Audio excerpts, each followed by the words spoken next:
Okay, so we just took a vote on what topic to do, and the topic that won out was Teshuvah bin Adam Lechavero. But I'd like to start off with just a review of regular Teshuvah because I think I just got a little bit more clarity than usual, and we could all use a review. So this is in the Rambam in Hilchos Teshuvah 2:2. Now he starts off in chapter 2 with the definition of Teshuvah Gemura, and if we really want to trust the Rambam, we should read that first. The only problem is that every year where we start off with the Teshuvah Gemura topic, we just end up getting sucked into that, which is a great question. But like, I feel like because we have another thing on the agenda, then I want to just start with the basic definition of Teshuvah here. Okay, so he says, Umahi ha-Teshuvah. What is the Teshuvah? What is this Teshuvah that we're talking about? Now, I split this into 6 steps, okay, because that's how I count it. Arguably, you can say that this first step is all one, but the fact that the Rambam uses 3 phrases to me means there's 3 steps. Okay, 1, shiazov hachotecheto, the sinner should abandon his sin. 2, v'yasirina mi machshavto, he should remove it from his plans. Okay, machshavah here means plans. All right, not does not mean that any thought of sin that occurs to your mind has to be uprooted. Machshavah, the way that the Rambam uses it, defines it in the Shmona Prakim, chapter 1, is practical thinking, okay, or like practical implementation thinking. So I think that's how he's using it here. V'yigmor b'libo shelo yasehu od, and he should resolve in his heart not to do it again. Shnemar, as it says, Yazov Rasha Darkov Ish Avin Machshavosav. Let the wicked one abandon his way, and the man of iniquity his thoughts. V'chein yisnachim al she'avar. Likewise, he should regret what he violated. Shnemar, as it says, Ki achrei shuvi nichamti v'achrei hivadi hisofakti al yarech. After I have returned in Teshuvah, I regretted, and after I've made known my sin, I slapped my thigh, which in, I guess, Yirmiyahu lingo does not mean like slapping your thigh in laughter, which is what it means in our society, it means in anguish. V'ya'id alav yodea talumos. So that was step 4, is regretting. Step 5, v'ya'id alav yodea talumos shelo yashuv lozechet lolam. He should call upon the knower of hidden things, that's God, as his witness. Ya'id means to call as a witness. So call upon God as your witness that he will not return to the sin again. Shnemar, as it says, and this the context of this is Bnei Israel in Bayis Rishon doing Teshuvah for their Avodah Zarah. V'lo nomar od Eloheinu lima'aseh yadinu. We will no longer say, "O our gods," to the work of our hands. Asher b'cha yerucham yasom. For in you the orphan finds mercy. And then 6, tzarich lihisvados bisfasav v'lomar inyanos elu shegamra b'libo. He needs to verbally confess these matters that he resolved in his heart. Okay, so that's, let me just actually type a summary here. Okay, so summary is step 1, abandon the sin. Step 2, remove it from your plans. Step 3, resolve in your heart not to do it again. Step 4, regret what you did. 5, call upon God as your witness that you will not return to the sin again. And then 6 is confess verbally, enunciating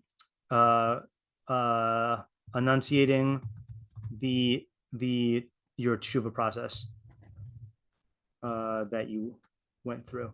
Okay, so just again, our destination is to get to interpersonal Teshuvah, but I really want to understand this. So for the sake of understanding, I guess, are there any questions or problems on any of these steps? And these could either be questions that you have anew or questions that you've asked in the past, which I think are still worth revisiting and re-examining.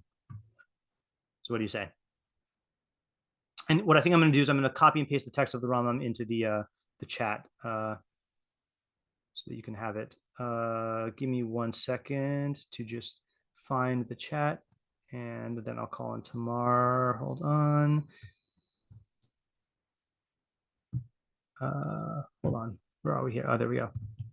Oop, message is too long. Hold on. Okay, here we got to do the Hebrew and the English. So here's the Hebrew in the chat, and then here is the English. I don't know why this has never bothered me before, but like Zoom technology is pretty advanced. You would think they'd be able to make it so that you can like post more than like a very limited amount of chat. I don't know computer programming, but that's my feeling. Okay, let's start with Tamar. Yeah, Tamar. Okay, I have two questions. One is like, what is step five? Like, what is that? What are you doing? All right. What is step 5? Okay, good. And also, like, I'm not sure how much of this is a progression. Like, is 1, 2, 3 progression, and then 4 is does 4 come after that stuff? I don't really understand how that works. sorry, does 4 come after which step? So 1, 2, and 3 sounds like it could be either a progression or all at once, but then I can't tell what the chronological relationship is between the bullets. That's my question. Okay, so I think this is all chronological. So you're regretting after? Yeah, you're regretting after you've done the first 3. Yeah. So is that a question, or that was just a fact? I guess then to me, I guess I want more clarity about what the regret is if it comes after. Okay, so what is the nature of this regret, such that it comes after steps 1 through 3? Okay, and I think, like, where would you expect it to come? Like, I guess if you had to place it on your first? Yeah, instead of being step 1. Okay, I think that is a good question. Okay, yeah, Devora. Okay, so originally when I raised my hand, I had a slightly different question, but then I realized that I'm assuming something. Okay, when step number 6 is confessed verbally, is that to anyone in particular, or is that like just in the solitude of your home? Okay, yeah, so that is a good question, which warrants another fact, which is in chapter 1, the Rambam says, Kol ha-mitzvot shebatorah bein aseh bein lo aseh, all the mitzvahs of the Torah, whether positive or negative, im avar adam al achaz mehen, if a person violated one of them, bein bezadam bein mishkaga, whether intentionally or unintentionally, meaning like knowingly or like, not knowing that it's usher, forgetting that it's usher, not knowing that you're doing the usher action. When you return from your sin and you when you return from your sin and you do teshuvah from your sin, when you do teshuvah and return from your sin, you're obligated to confess before God. So that's the direct answer to your question of it's before God. Okay. Shneimar, as it says, ish o isha ki yasu mikol chatos adam limo mal v'Hashem v'ashma nefesh v'yizvadu es chatos asher asu. Man or a woman, when they do any of the sins of man, to commit treachery against God, and that soul incurs guilt, they shall confess their sin that they did. Ze vidui devarim. This is a verbal confession. Uvidui ze mitzvah. This confession is a positive mitzvah. And then he says, I'm just going to read this to get all the facts. Keta misvade. How do you confess? Omer, you say, Ana Hashem, I beseech you, Hashem. Chatasi avisi pashati lefanecha. I have sinned unintentionally, intentionally, and rebelliously before you. Va'asisi kach v'kach, and I've done such and such, and that's where you fill in the blank. V'harini chamti uboshi b'masai, and I regret and am ashamed of my actions. U'la'olam eini chozer l'davar zeh, and I will never return to this matter. Zehu ikaro shel vidui, that's the essence of vidui. V'chol amar lehizvados u'marach b'inyan zeh harzeh meshubach. And the more you elaborate on this, the more praiseworthy it is. So the factual answer to your question, or the supplying of the premise, is that it is before God. And we're going to see when we get to interpersonal teshuvah that you most likely have to say this to the person who you wronged if it's bein adam l'chavero, but the core requirement is before God. Okay, that's great. Thanks. Yeah. Okay, Nava. Yeah, I guess I have a couple of questions. Sure. As I was rereading them, like my first one is, so this is one great process, but then within that, what does it mean to like really do each of these steps, I guess, like to their completion, if that makes sense? Yeah, sure. Okay, so the overarching question is, practically speaking, okay, how do you do each of these steps? Okay, and so we answered that for 6, and I assume that our question about step 4 will answer 4 and step 5 will step 5, but that's going to be we have to make this practical. Okay, yeah, Ayala? Yeah. Oh, can I ask? Oh, sorry, yeah, you had multiple questions. Sorry. Yeah, that's all good. So then remove it from your plans. I guess my question on that is, sometimes, I guess if you sin, you're not always planning on it. So right. I guess the question is essentially, what does that mean to remove from your plans if you're not necessarily wanting to, Okay. So what is step 2?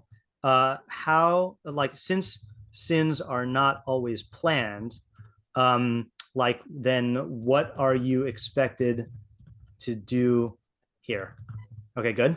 Yeah, and then last one is regretting what you did. So this might be a greater question of like, is God kind of able to tell you what you're supposed to feel? What if you don't necessarily regret what you did, or if you want to, but you're not there yet? Does that kind of diminish this, or is it a process? Like, what does that mean specifically? Okay, so I'll add that to our question about step 4, just for the sake of numbering simplicity. How do you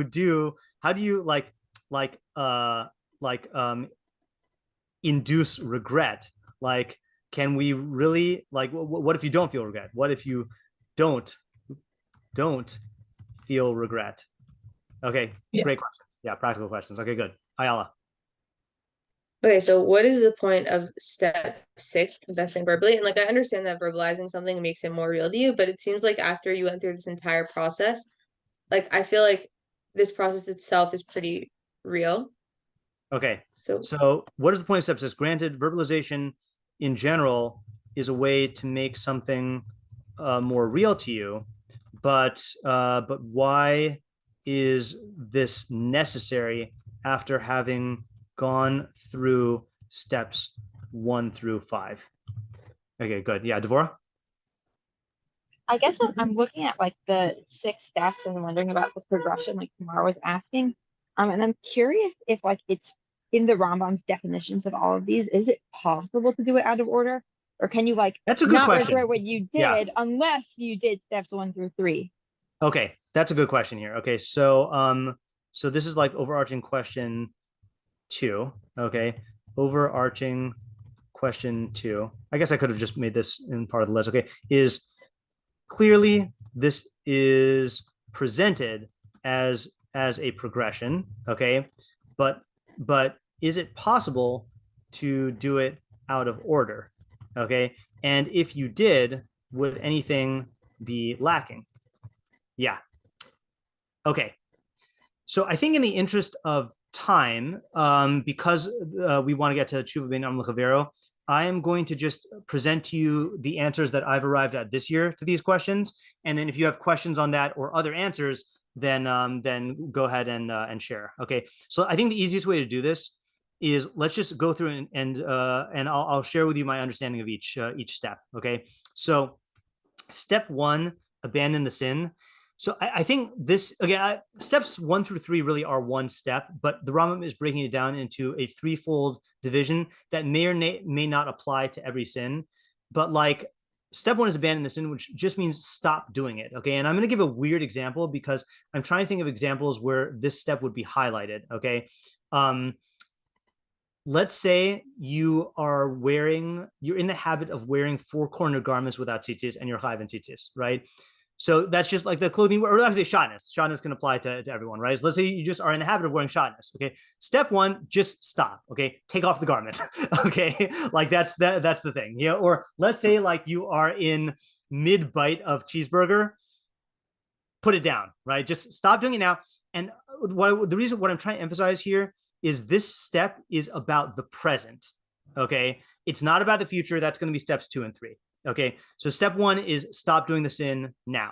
Okay, step 2, remove it from your plans. This is the way I understand it, and I think I got this from Rav Pesach.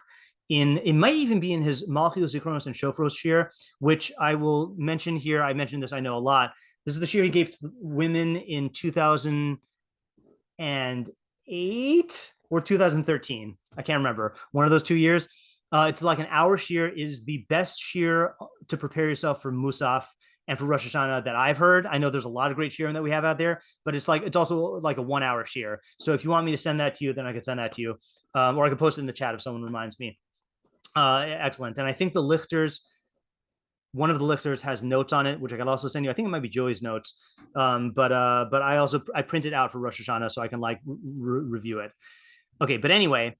So I think I got this from there, is that everyone has a certain, let's call it a repertoire, okay? A certain like collection of activities, or the way I like to think of it also is like 2 drop-down menus, okay? And the title of one drop-down menu is, for me, let's say, is things Matt does, and the other thing is things Matt doesn't do, or activities Matt does, and the other things activities Matt doesn't do. So, and the things that I do, learn Torah, play magic, like, read books. Okay, things I don't do: play basketball, play football, stuff like that. Okay. Go to raves. Okay. So I would say like that step 2 is like a mental activity where you reclassify something that you have been doing and you mentally classify it into the activity of this is not in the realm of activities that I do. Okay. And the reason why I'm using such a narrow descriptive way of saying it is because we have to define step 2 in a way that doesn't involve a resolution or a commitment, because that's step 3. Okay. So I'm saying like it's a certain mental break from the activity. So I drop the cheeseburger, I take off the shatnez, and then I label this as, okay, this is not something that is going to be in my, that is in the realm of activities that I'm doing. I'm making a mental break with that. And then step 3 is I actually make a commitment to not do it again. Okay, so that's my understanding of the relationship of the first 3. Okay, any questions on that? Because I think they go together. And by the way, the fact that the Rambam only quotes one pasuk for this, to me suggests that it can be conceived of as one step, just broken into 3 parts. Whereas steps 4, 5, and 6, he quotes a pasuk for each one. And by the way, 6 he quoted a pasuk for in chapter 1. Yeah, I'm going to call on Nava because I assume Devorah's hand is just left over from her last question. Yeah, Nava. More of a minor question, but amidst these 3, I think like specifically about question 1, what if you're not? Is it really that sudden that if you're eating, say if you're eating a cheeseburger and you realize you're eating that you just stop? Like does it, or like if you're wearing shatnez and like say you're not in a position in which you're able to just take it off, like does it have to be like that immediate? I'm defining it that way because I think that if it's already something that you're not currently doing, then I think this step would blend into steps 2 and 3. So I'm just trying to give an example where like you can highlight it as a thing on its own. And again, see, let's say you just had the word abandon your sin. I think you would take that to mean commit to not doing it again. So I'm kind of like I'm working with the premise here that the Rambam said 3 statements because conceptually you can break it down to 3 things. But I think that in most cases, like you just stop, like you commit to not doing the thing again, if that makes sense. Like, so not every instance of this will involve like a triplicate breakdown, a triple breakdown. Yeah. Yeah. Okay. Ayala? Ooh, your internet is I feel like I remember learning in past years or something that like, yeah. Oh, do you hear me? I can hear you now. It's just there's a delay. Okay. I feel like I remember learning specifically that there's a step which is like removing, like making plans or setting up something that like you won't do it again specifically, but like making plans specifically or like changing your habits or something like that. Okay, yeah. And I was kind of thinking that is like the 3rd step. Yeah. Okay, so I don't know if this is where you're getting it from, but being a teacher in Shalhevet, I've heard Rabbi Friedman talk about Teshuvah a lot, and I think he likes giving the analogy of, let's say you have a gambling addiction, and like you drive past the casino every day, then like making a plan to take another route. Okay, would that be the type of thing that you're talking about? Yeah. Yeah, okay, right. So the only reason I'm not saying that for the first 3 steps is because to me, I think that is step 5. Okay, that's part of step 5. Okay, so I'll hopefully this will be clear when we get to step 5. Okay, so now let's tackle step 4. So regret what you violated. Okay, so I think let's just tackle this from the question of why isn't regret the first thing? Okay, so my understanding is like this, is that there's a difference between, I'm just going to, you can use many words for this, but there's a difference between the immediate pang of negative feelings you have immediately after doing the sin, okay, or immediately after recognizing it's wrong, and let's call that guilt, and then nechama, okay, which is regret, all right?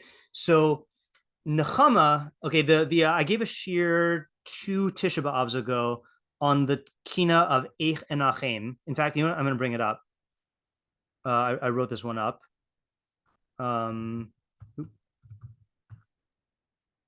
So So while I look for this, the word the shorsh of nun chet mem can mean three things. Okay, one is regret. Okay, what's the another meaning of nachama, like in hamakum yinachem eschem?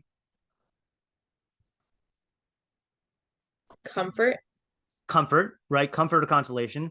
And then anyone know the third meaning? Change one's mind. Yeah, change your mind. Okay, right. So it means regret, comfort / console, and then change your mind. Okay, so Rav Hirsch explains that he says the root nun chet mem has unique meaning. Nachem in PL means to comfort. Hinachem in Nifal means to be comforted. Another meaning, to alter one's decision regarding some future action. A third meaning, to have remorse for something one has done. The primary meaning is to change one's mind. By extension, we get the meanings of remorse and change in decision. Consolation, too, changes the way one feels about something that has happened. So he's saying that the primary meaning is changing your mind, and then regret is a form of changing your mind when you thought that this was a good idea and then you realize this was a bad idea, or you thought that this was beneficial and you realize it's detrimental, whatever it is. And then there's consolation, where the person, let's say, is in a state of grief such that like they feel like this is the end of the world, or like I can't move on, or like this is, judging God or whatever.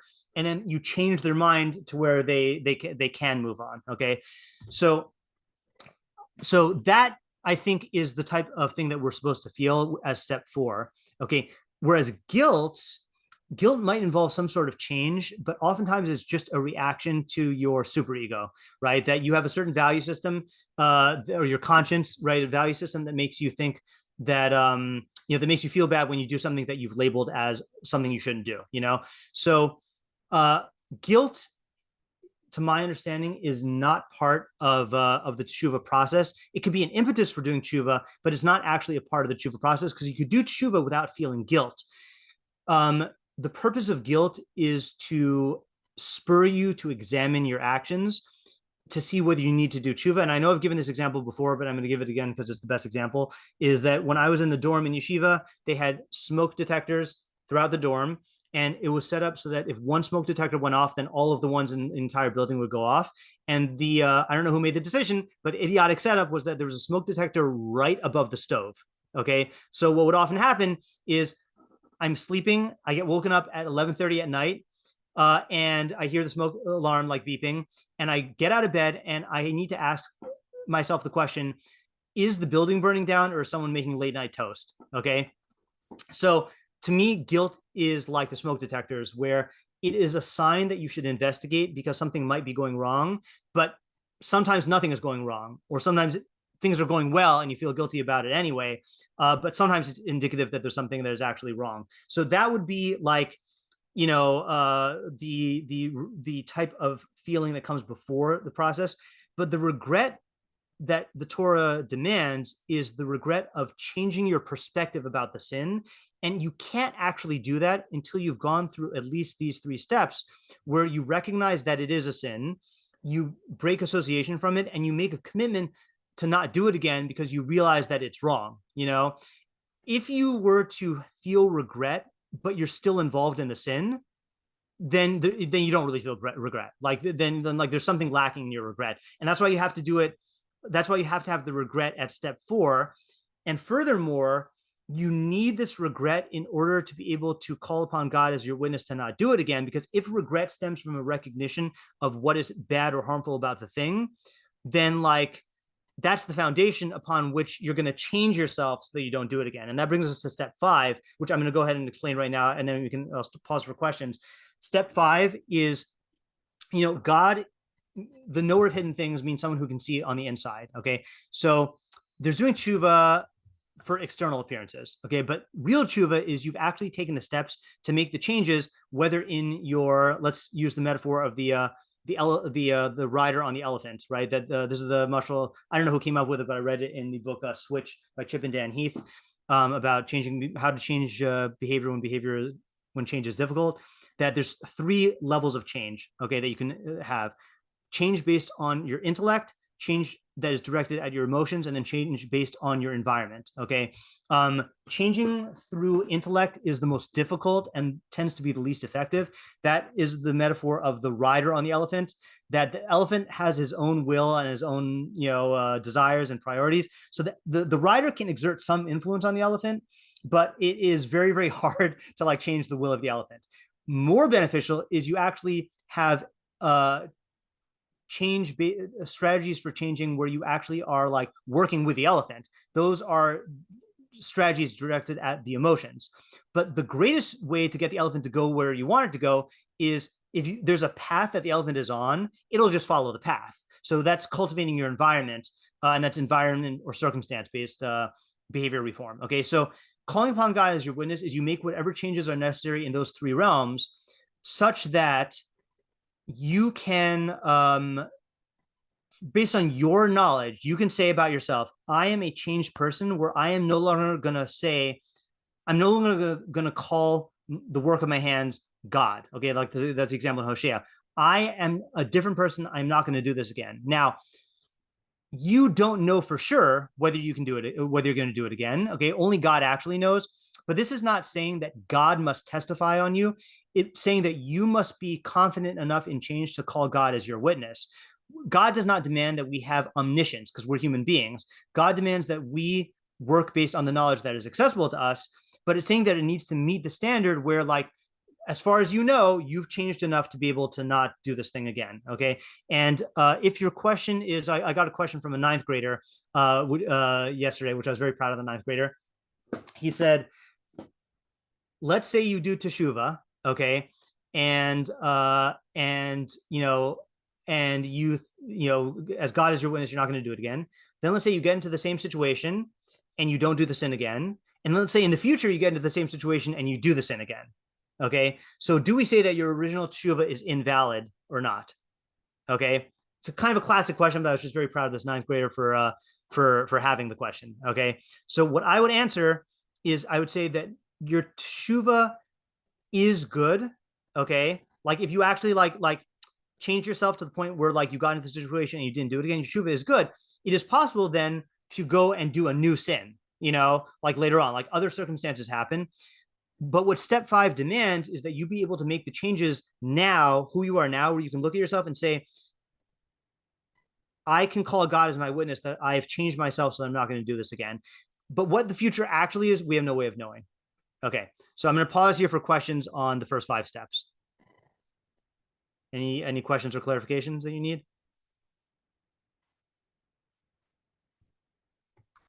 Can we just go over quickly what the difference was between 1 and 2 and 3? 1, 2, and 3. Number 1 was stop wearing the shatnez. Number 1 was stop wearing the shatnez, and I think number 3 was I'm not the type of person who does this anymore. Yeah. I can't remember what number 2 was. Step 2, in your father's words, is remove it from your repertoire. Okay, and I'm conceiving of that as like a mental break of that. This is not the type of activity that I do or that I value. But it's before you're ready to make the commitment again. I feel like I'm not going to give any personal examples, but I feel like we've all been in examples before where like you do a sin that you know is a sin, and then you regret doing it, and you're like, I can't believe I did that. Like that's so not me. Okay, but you're not quite ready to like take the plunge of saying I'm never going to do this again. So like that would be like the thought experiment isolation case of step 2, where you're like, I this is not me. This is not characteristic of me. Like I'm not like there was a fluke or whatever. But like, am I really at the point where I can commit to not doing it again? No, not yet. Okay. So and then number 3 is the commitment of 3 is making the commitment. Yeah, and this is just to make it clear again. 3 is a commitment. Okay, but it does not. The way I understand 3 does not necessarily require you to have undergone all the change to ensure that you're not going to do it again.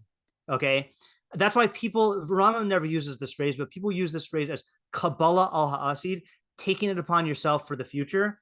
Okay, but that does not mean, just because you take upon yourself a commitment does not mean that you are ready to call God as your witness that you're never going to do it again. Okay, this comes before that. Yeah. Okay, final step, step 6. So I agree with what we said, that that saying it out loud. You can ask this question: why do we need to daven out loud? Why do we need to say brachos out loud? Right? So it makes it more real to you. But why is this the end of the process? So my favorite explanation is the Rambam's. Okay. So I translated this in my article, What is Kapara? So actually, I'm going to read the Rambam first. Okay, the Rambam is explaining why we do smicha, which is leaning on the animal that we bring as a korban. And back when we brought korbanos for sins, we would lean on the animal and say vidui. Okay, so the Rambam says, what's the purpose of this? He says, so the smicha was for this very reason, to demonstrate that it is as if he removed these iniquities from himself and transferred them to the head of that animal, in order to reassure him in his heart that his avonos have already been removed. This provides a tremendous benefit. For if a person does not think that his sins are removed when he does teshuvah to Hashem, then a person who committed terrible sins will think that he is utterly doomed, and he will continue to sin even more, for he thinks that there's no benefit in doing teshuvah to Hashem, since he is already doomed by his sins in his own mind. This is the general benefit in all of the korbanos which are brought for sins. They will not bring kapara without teshuvah. And similarly, the Rambam, in his explanation about why we, one more Rabbah here. He says that Hashem. No, I'm going to read the whole thing. This parsha guides men towards perfection by teaching that when they sin, they should return in teshuvah to Hashem, and He will provide kapara of their avonos for them. The reason for this is that there is no righteous person on earth who only does good and doesn't sin. If those who committed certain sins believed that their avon would be a permanent stain before Hashem, they would continue to sin, since they would believe that they are already doomed on account of their sin, and they would miss out on the benefits of guarding against sinning in the future. If, however, they know that by doing teshuvah from their evil path and returning to the paths of Hashem, He will remove their avonos for them, they will be careful not to sin in the future, and they will do teshuvah to Hashem so that He will have mercy on them and provide kapara for their sin. Hashem wanted teshuvah to be accompanied by the bringing of a korban in order to reassure the sinner that the sin has already received kapara. The reason for this is the key point, is that to the masses, it is inconceivable that a man can be wicked and subsequently be cleansed of his wickedness through doing teshuvah in his heart without any action whatsoever. It is for this reason that Hashem, be exalted as He, commanded us to do these korbanos in the revered sanctuary, which houses His Shekhinah, through the Kohen who was set aside for avodas Hashem, in order to complete his kapara for the sinner along with teshuvah. For this reason, there is a mitzvah for the sinner to lean with his 2 hands on the head of the korban and to confess all of his iniquities upon it, in order that his heart may be reassured that it is as if those sins have been removed from him and placed onto the head of that animal. By doing the korbanos in the manner specified in the Torah, man is guided along the path to avodas Hashem and is distanced from following his Yetzer Hara. So what he's essentially saying is, yeah, you could do teshuvah, you could do steps 1 through 5, but there's a part of you that still feels tainted by your sin, or it's hard to just have an internal change without any external thing and feel like you've actually accomplished something. So the primary way we do this is you go through this elaborate, psychologically like almost traumatic experience of bringing an animal, leaning on it, saying vidui, and then having the animal slaughtered in front of you, and then having the blood sprinkled on the mizbeach, and then the parts burn on the, etc. It's a whole elaborate procedure to have an impact on you, okay? But it's for the psychological impact. And then one last paragraph here, and then I'll answer the question. Rambam writes in the Nevuchim that he says similarly, if man were convinced that he could never make his crooked ways straight, he would forever continue in his errors and maybe even increase in his disobedience if he believed that there was no alternative. But with the belief in teshuvah, he will come back to the good and return to an even more perfected state, even more perfected than he was before he sinned. For this reason, the Torah commanded us in many actions which strengthen our belief in this very beneficial principle of teshuvah. For example, the confessions and the korbanos for sins committed unknowingly, and the fasts, okay? So the Rambam says that the purpose of korbanos and vidui and tainios and fasts is to reinforce our belief in teshuvah. And so my answer is like this. Why do we need to do vidui at the end?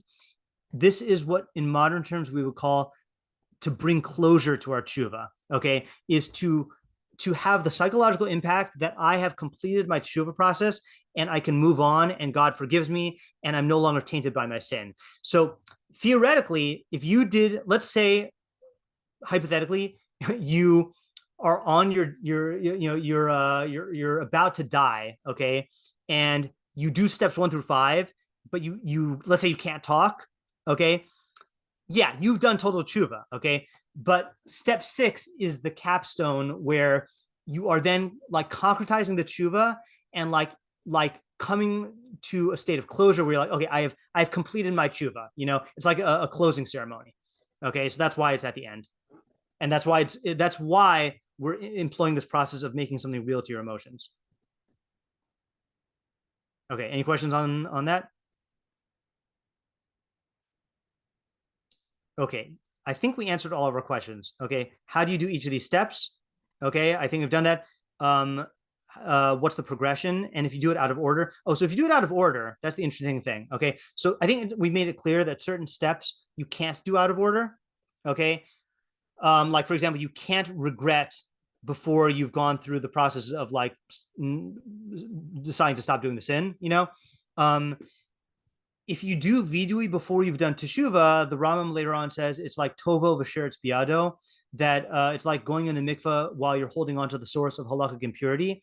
Eino moyelo ad sheyash lichasheretz. It's not going to benefit you until you let go of the sheretz. But I've heard Rabbi Zucker explain that the guy who's in the mikveh holding the sheretz is better off than the person who's like away from any mikveh holding the sheretz, because if you're in the mikveh, all you need to do is let it go, and then you'll get the process, So I'd say that like if you start off by confessing and then you do tshuva, like yeah, you're not going to get all the benefits, but you are on the right track.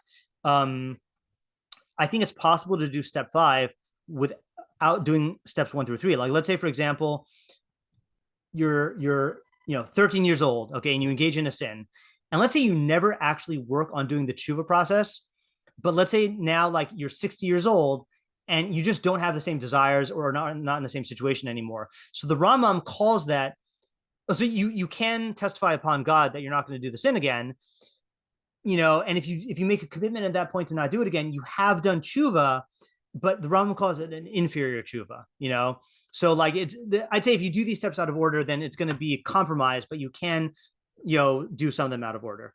Okay, what is step 2 of the removing plans? We answered that. What is the nature of the regret? We answered that. And I think we answered Nava's question about how you can do this voluntarily. So it's like the Ibn Ezra on Losach mode, where you can't directly change an emotion, but you can change your way of thinking about something, and that can have an effect in shaping your emotion. So by understanding why this sin is harmful and what it's doing to you, then you will naturally feel regret if you actually fully understand why it's bad. Step 5 we explained, and then step 6 we answered. Question 4 we answered. Okay. So 42 minutes into this year, I mean, I hope this was useful. I mean, I don't know about you. I feel, again, I've read this every year. I feel like this is the greatest clarity I have about the tshuva process. So I'm happy with this. So let's do this. Okay, let's read the halachos for bein adam l'chavero teshuvah. Maybe ask the questions and then just see what time it is, and maybe we'll have to save this for next week. Okay. Okay. So in hateshuvah. So this is later on in the same parak. In hateshuvah v'lo yom kippurim machapin ela aviros shebein adam l'makom. Teshuvah and yom kippurim only atone for sins between man and God. Kagon misha achal davar asur o boa bila asura v'kiyot behen, like eating prohibited food or having prohibited intercourse, etc. Aval avero shebein adam l'chavero, but in the case of interpersonal sins, kagon chova b'chavero, like hurting someone, o hamakala es chavero, or cursing them, or gozel, or stealing from them, v'kiyot behen, etc. Eno nimchalo la'olam ad sheyitin l'chavero mashu chayav lo v'yiratehu. A person is never forgiven until he gives back what he owes his fellow and appeases him. Okay, so this is the key difference between regular tshuva, tshuva bein adam l'makom and tshuva bein adam l'chavero. Bein adam l'makom, you can do the whole tshuva process just between you and God. Okay, bein adam l'chavero, you can do the whole tshuva process of go through 1 through 6, but you're not going to get kapara, you're not going to get atonement until you do 2 things: make restitution and make amends. Okay, like make emotional amends, like in terms of repairing the relationship until you get forgiveness. And then he goes on, he says, even though you returned the money that you owed him, you need to appease him and ask him to forgive you. Even if you only verbally upset him. You need to appease him and approach him until he forgives him. Okay. So in other words, don't think that if it's a monetary sin, let's say you break your friend's phone, don't think you can just send them a check. Okay. And pay for what the damages, because there's also emotional damages that you need to repair. And also don't think that if it's just emotional damages, then that's not really a sin. Okay. That needs to be, that you need to appease him. No, you actually have to go and appease him for that as well. Okay. Let's just stop for questions now. Any questions here? Because I know there's gonna be a lot of questions in the next couple of halachos.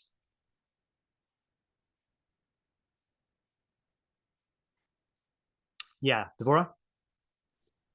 Is there like a technical definition of being adam l'chavero? I'm just like, there are a couple areas that feel kind of gray to me. Yeah. Like what about lo tisnat achicha bo vavecha? Like, is that being adam l'chavero? That's a good question.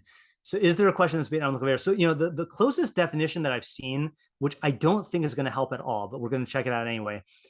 Since we're learning the Rambam, then I know the one place where the Rambam defines it. Maybe he defines it in multiple places.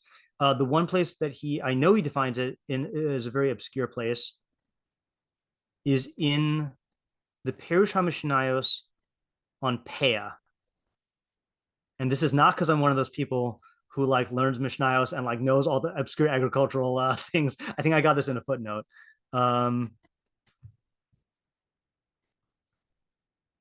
Oh yeah, I know why. Because this is the Mishnah that a lot of people recite in the morning. Elu devarim she'ein lahem shiur. These are the things that have no measure. Peah, okay, leaving the corners of your fields. Bikurim, first fruits. V'harei ayon, the re'iyah offering. Gemilos chasadim, and acts of kindness. But Talmud Torah and the study of Torah. Elu devarim she'adam ochel pirosem b'olam hazeh v'keren kayim l'olam haba. These are the things that people eat their fruits in this world, and the principle remains for them in Olam Haba. Kibbud aim, honoring your parents. Gemilus chasadim, acts of kindness. V'hava shalom b'am l'chavero, and bringing peace between a man and his fellow. Talmud Torah connected kulam, and Torah study is equal to all of them. So the Rambam says,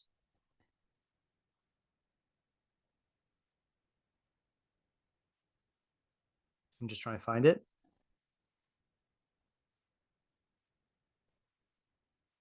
Yeah. He says, Kol ha-mitzvos nechlakus chaluka rishona l'shnayim. All mitzvos can be principally divided into two. Chelik b'mitzvos ha-miyuchados la'adam ba'atmo beino uvein Hashem. Some mitzvos are relegated to the person himself, between him and God. Kagon hatzitzis v'tefillin. Usually you don't see tefillin spelled with a mem. Tefillim v'shabbos v'avodah zarah. V'chelik b'mitzvos hatlius b'tkinus yachase b'nei adam ze im ze. So this is a slightly more directed, clearer definition.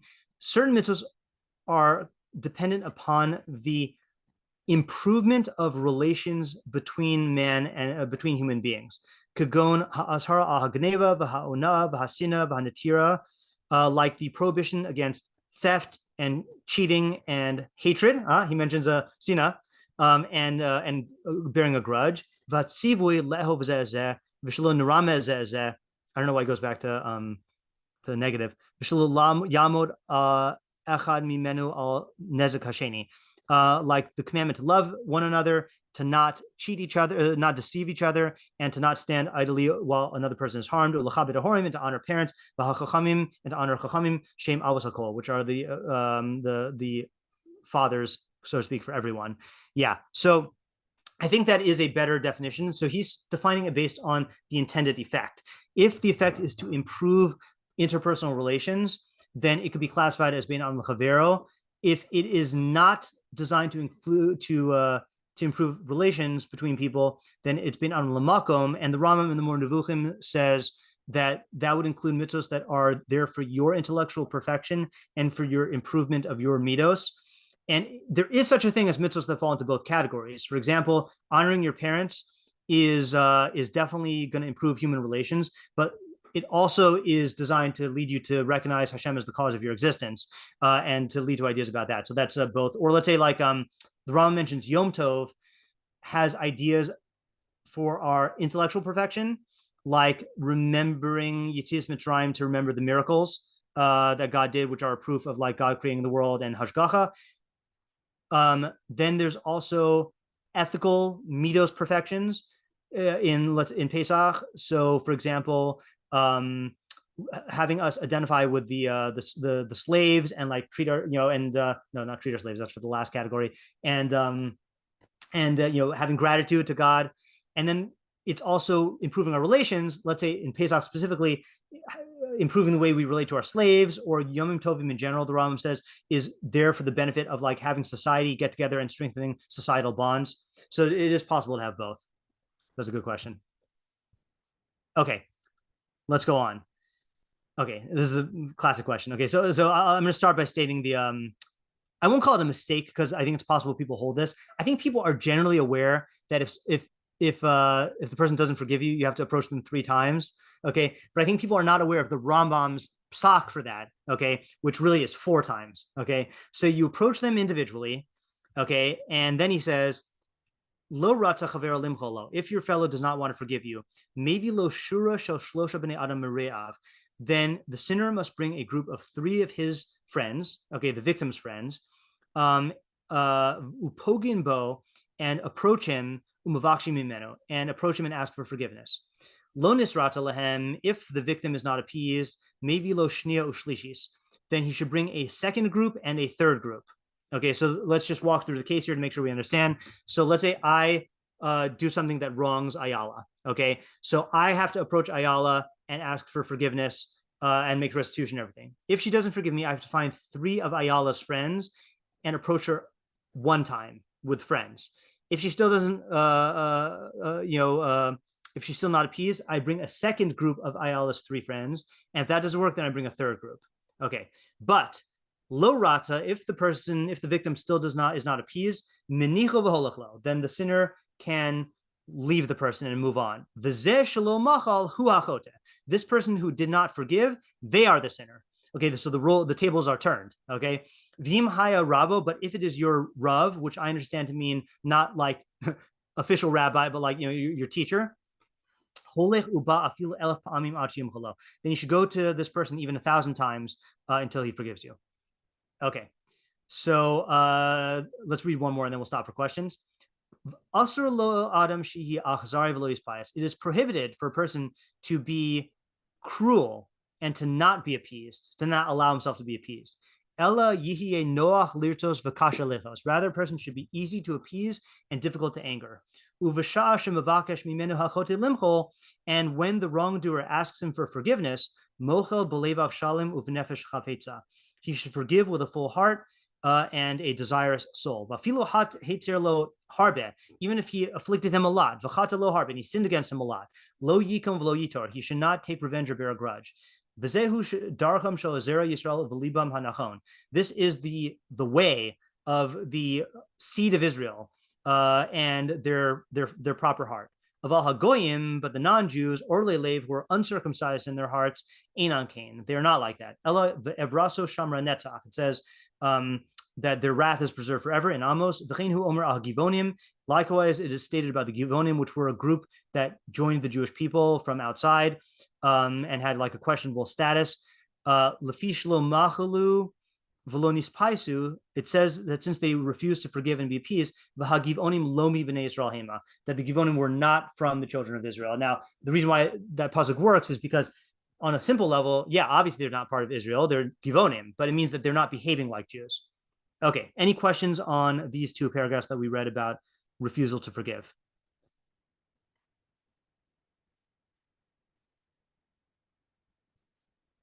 Oops. That's a list of questions from last time I went through this. Yeah, Ayala? So in terms of the person asking for forgiveness, let's say they ask once and the person doesn't want to forgive them.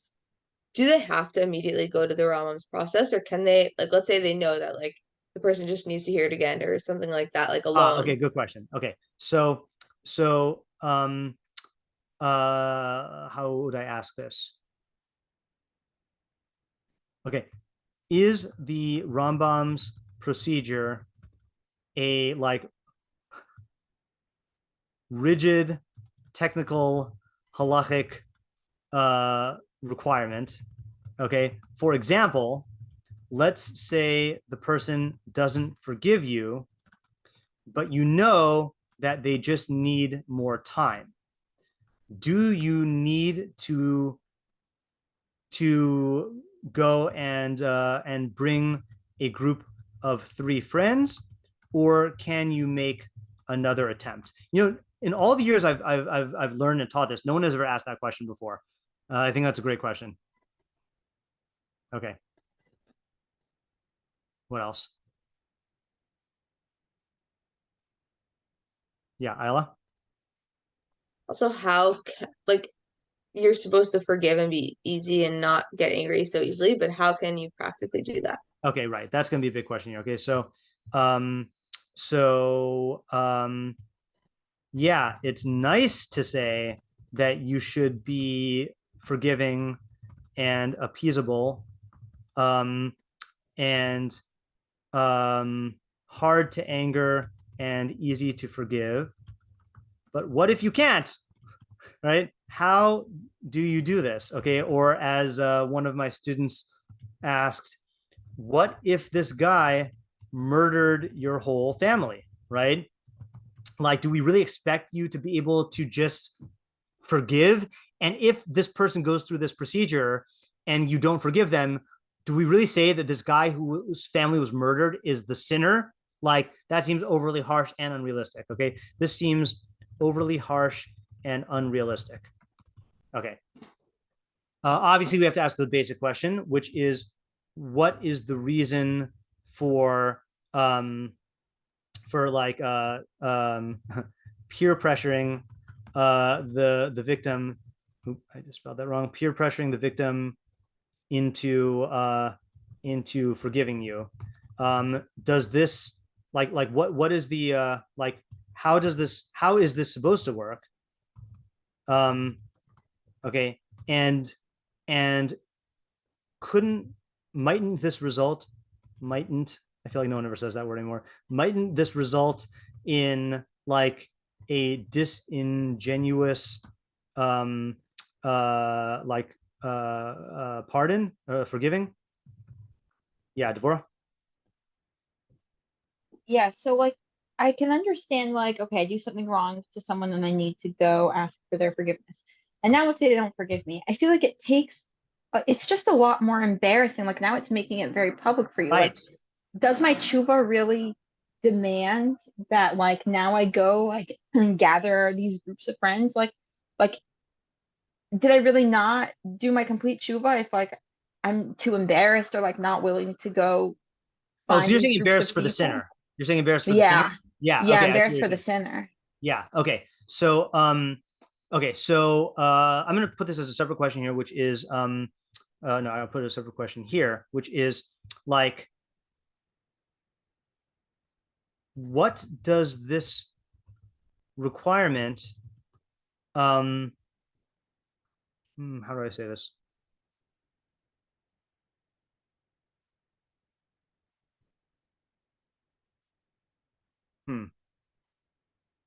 I guess, like, is my tshuva like, so maybe the answer is like, oh well, like clearly something's lacking in your tshuva if you're not like Right. willing to go to these friends. So like, yeah, You know what? I think that's what I'm wondering.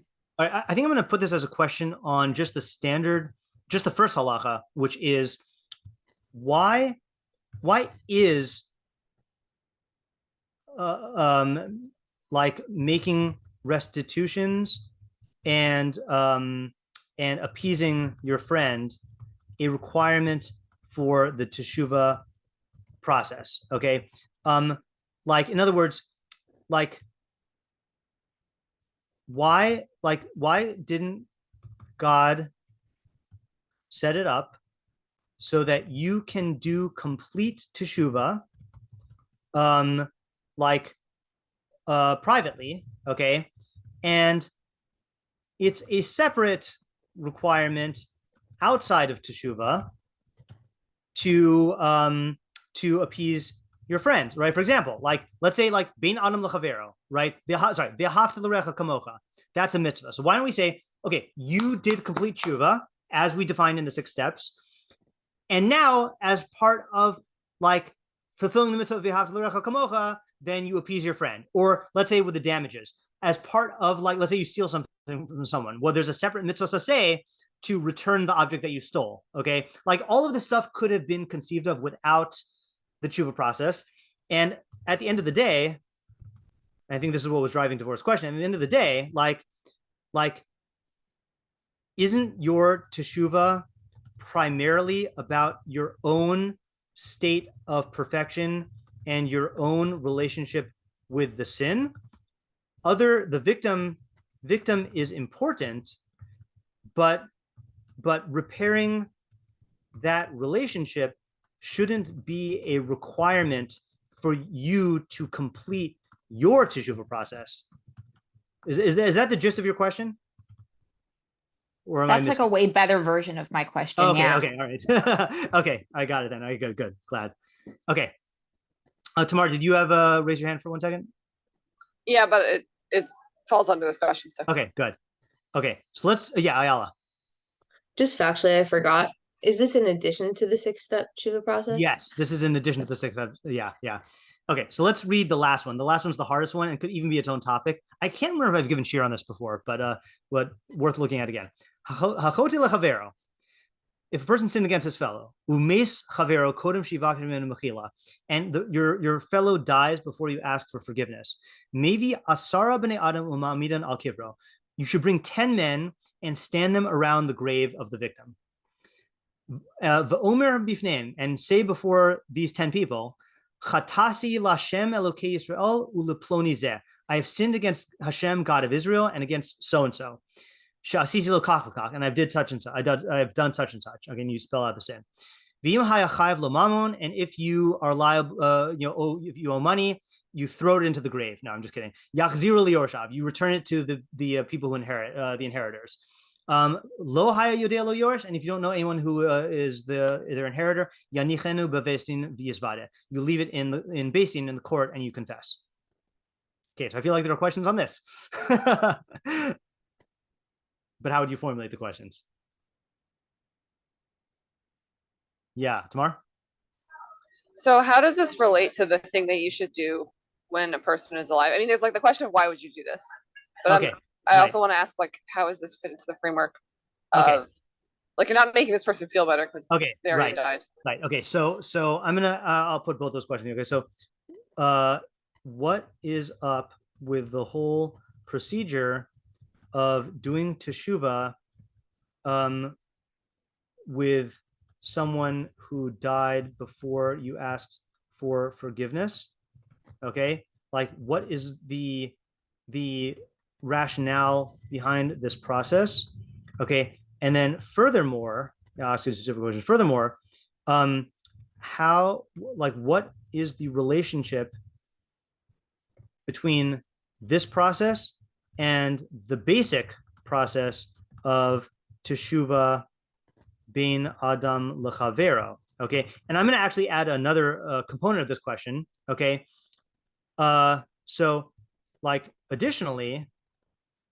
Okay, mima nafshach, okay, which is the Talmudic phrase for it's a catch-22 problem, which I don't really know what a catch-22 is, but I know it means mima nafshach. Okay, if we hold that actually appeasing the victim is an absolute requirement, then how could you ever do teshuvah?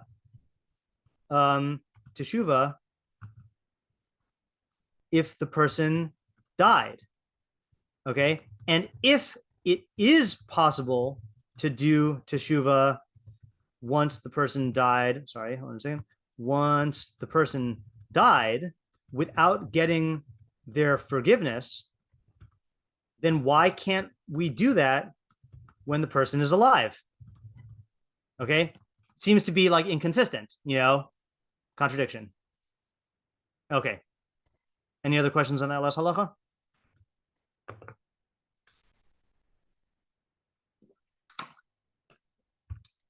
I mean, I think we included a lot in like what's up with the whole procedure. Okay, like what, like I'll just add though, why is each part of this process necessary?